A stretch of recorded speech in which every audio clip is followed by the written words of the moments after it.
Students, आज हम लोग UP board 10th class Hindi medium में जो टॉपिक पढ़ाने जा रहे हैं साइंस में, वो है रेस्पायरेशन। सबसे पहले हम इस पॉइंट पर चर्चा करना चाहते हैं कि रेस्पायरेशन क्या चीज़ है। ठीक है, देखिए, कोई ऑर्गेनिज्म है, लिविंग ऑर्गेनिज्म, इसमें पेड़ पौधे, पशु पक्षी, मनुष्य सब कुछ आता है।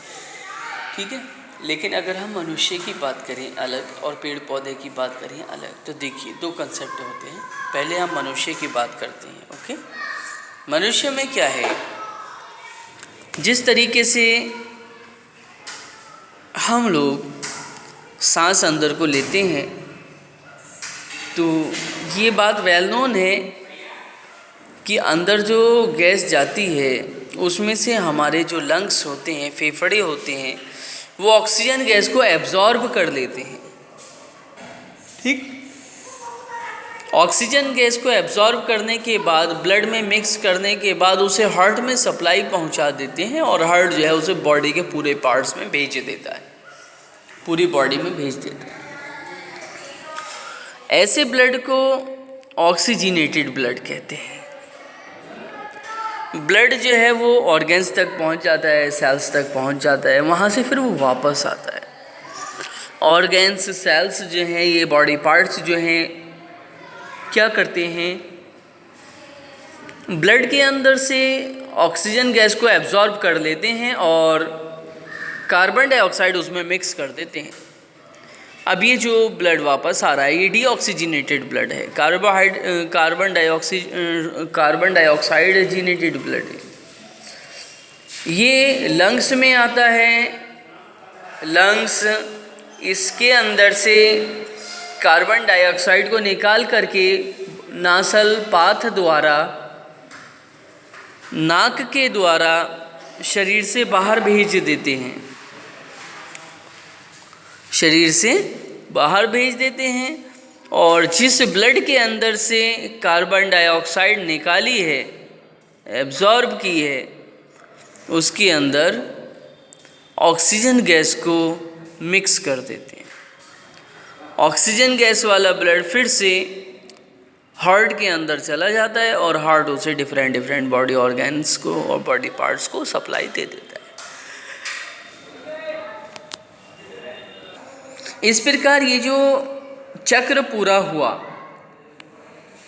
बॉडी के अंदर ऑक्सीजन जा कर के कार्बन डाइऑक्साइड निकली और उसके अंदर होने वाली सारी मैकेनिज्म, लंग्स में जा कर के ऑक्सीजन गैस हार्ट में जाती है, उसके बाद कार्बन ऑक्सीजनेटेड ब्लड जो है वो बॉडी पार्ट्स को जाता है।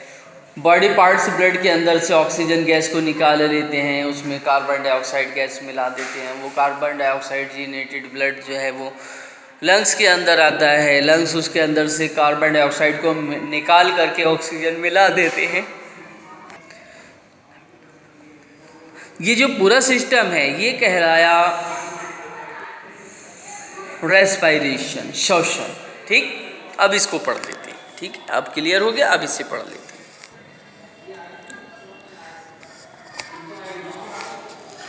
श्वसन में जीवित कोशिकाओं में होने वाली उन सभी एंजाइमी अभिक्रिया का ऑक्सीकरण होता है, ऊर्जा मुक्त होती है और कार्बन डाइऑक्साइड गैस बाहर निकलती है। ये पौधे से रिलेटेड है।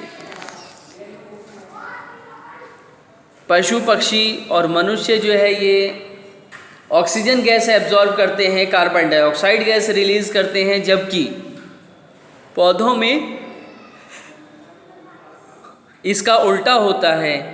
पौधे कार्बन डाइऑक्साइड गैस एब्जॉर्ब करते हैं और ऑक्सीजन गैस रिलीज कर देते हैं। ये पौधे का मैकेनिज्म है। ठीक है, श्वसन क्रिया में प्राप्त ऊर्जा एटीपी के रूप में प्राप्त होती है तथा संचित होती है। जैव क्रियाओं के समय एटीपी की संचित ऊर्जा काम आती है तथा यह ऊर्जा प्रदान कर एडीपी में परिवर्तित हो जाती है। एटीपी से जब एनर्जी ली जाएगी तो एडीपी में कन्वर्ट होकर के ऊर्जा दे देगी। एटीपी मतलब एडिनोसिन ट्राइफॉस्फेट, और एडीपी जो होती है इसमें इसकी फुल फॉर्म होती है एडिनोसिन डाइफास्फेट, मतलब फास्फेट के 2 ग्रुप हैं इसमें। इससे भी अगर एनर्जी ले ली जाए तो ये AMP में कन्वर्ट हो जाती है, जो होती है एडिनोसिन मोनोफास्फेट। लेकिन जब ADP को एनर्जी मिलती है तो ये पुनः ATP में परिवर्तित हो जाती है। ऊर्जा का यह क्रम निरंतर चलता रहता है। श्वसन क्रिया को निम्नलिखित रासायनिक अभिक्रिया समीकरण द्वारा प्रदर्शित किया जा सकता है। C6H12O6 plus O2 is equal to 6CO2 plus 6H2O plus 673 kilo calorie ऊर्जा। इसी में अगला पॉइंट है श्वसन तथा दहन में अंतर। श्वसन क्रिया लगभग 50 क्रियाओं की श्रृंखला है। श्वसन एक एकल प्रक्रिया नहीं है। दहन एक एकल क्रिया है।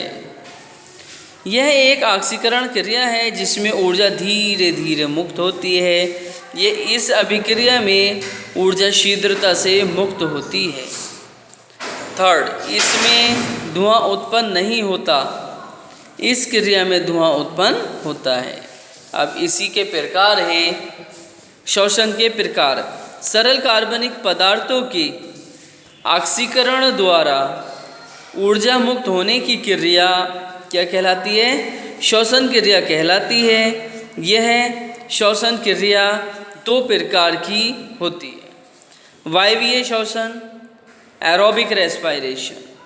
इस प्रकार की श्वसन क्रिया में ऑक्सीजन की आवश्यकता होती है। दूसरी जो क्रिया है वे है एनएरोबिक रेस्पिरेशन, अवायवीय अभिक्रिया। इसमें ऑक्सीजन गैस की आवश्यकता नहीं होती है। तो देखिए, हम वायवीय श्वसन की स्टडी करते हैं। इस प्रकार की श्वसन क्रिया में जीवधारी वायु, जो कि ऑक्सीजन गैस होती है, की उपस्थिति में कार्बोहाइड्रेट्स का ऑक्सीकरण करते हैं, जो ऑक्सी श्वसन या वायवीय श्वसन क्रिया कहलाता है।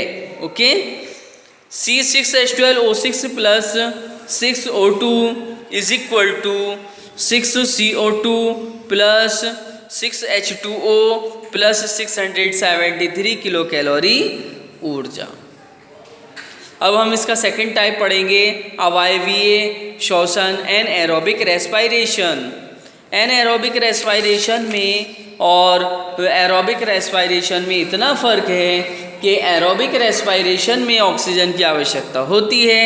एरोबिक रेस्पिरेशन विदाउट ऑक्सीजन नहीं कंप्लीट हो सकता, जबकि एनएरोबिक रेस्पिरेशन में ऑक्सीजन की कोई आवश्यकता नहीं होती। ये विदाउट ऑक्सीजन ही संपन्न होता है। अगर इस क्रिया में ऑक्सीजन दी जाए तो ऑक्सीजन का कोई प्रभाव नहीं पड़ेगा। देखिए, अब हम अवायवीय श्वसन की स्टडी करते हैं। इस क्रिया में जीवधारी कार्बोहाइड्रेट्स के ऑक्सीकरण के लिए ऑक्सीजन का प्रयोग नहीं करते हैं। इस प्रकार के श्वसन को अवायवीय श्वसन कहते हैं। ओके, देखिए, 6CO2 plus C6H12O6 is equal to 2C2H5OL, ethyl alcohol बन गया, plus CO2 plus 21 kilo calorie ऊर्जा। ठीक है, अगला टॉपिक है हमारा वायवीय श्वसन तथा अवायवीय श्वसन में अंतर स्थापित कीजिए। देखिए, इनमें ऑक्सीजन का प्रयोग होता है, इनमें ऑक्सीजन का प्रयोग नहीं होता। इसमें पूर्ण ऑक्सीकरण होता है, इसमें अपूर्ण ऑक्सीकरण होता है। इसके अंतिम उत्पाद वाटर तथा कार्बन डाइऑक्साइड और ऊर्जा हैं। इसके अंतिम उत्पाद कार्बन डाइऑक्साइड, एथिल एल्कोहल तथा ऊर्जा हैं। इसमें 673 किलो कैलोरी ऊर्जा उत्पन्न होती है। इसमें केवल 21 किलो कैलोरी ऊर्जा मुक्त होती है।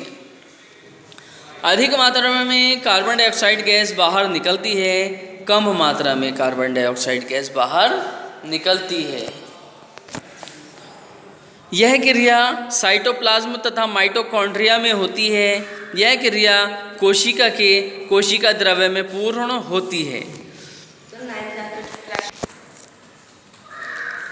इसमें ग्लूकोज का एक अणु से 38 ATP एडिनोसिन ट्राइफॉस्फेट या 673 किलो कैलोरी ऊर्जा प्राप्त होती है। इसमें ग्लूकोज के एक अणु से 2 ATP या 21 किलो कैलोरी ऊर्जा प्राप्त होती है। इसका रासायनिक समीकरण C6H12O6 plus 6O2 is equal to 6CO2 plus 6H2O plus 673 kilo calorie ऊर्जा। और अवायवीय रेस्पिरेशन में है C6H12O6 is equal to 2C2H5OH plus 2CO2 plus 21 kilo calorie ऊर्जा। ओके, ये टॉपिक हमारा पूरा हुआ। इससे आगे की स्टडी हम अगली क्लास में करेंगे। तब तक के लिए आप इसे बहुत अच्छी तरीके से अपने टेस्टों के लिए तैयार कर लीजिएगा। ओके।